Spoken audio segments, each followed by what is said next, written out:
Lidera los domingos el Prime Time.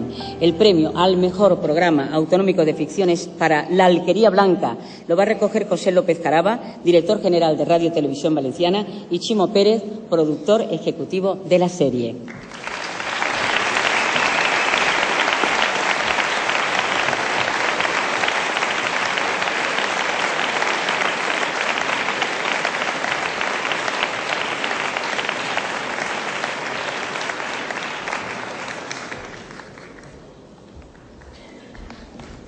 Enhorabuena.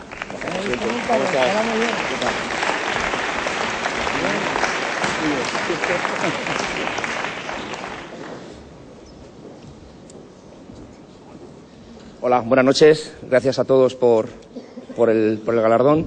Yo quiero aprovechar la gala de la Academia de Televisión para reivindicar el papel de la televisión pública y singularmente el de las televisiones públicas autonómicas. Pese a este contexto de crisis y de dificultades, seguimos generando empleo, seguimos generando talento y seguimos dinamizando el sector audiovisual, que produce ejemplos como La Alquería Blanca, un extraordinario ejemplo de que el talento se mueve si hay voluntad de hacerlo. Gracias, Chimo. Y por último, quiero acordarme también y brindarle el premio a todos mis compañeros de la Radio Televisión Valenciana. Gracias y enhorabuena, compañeros.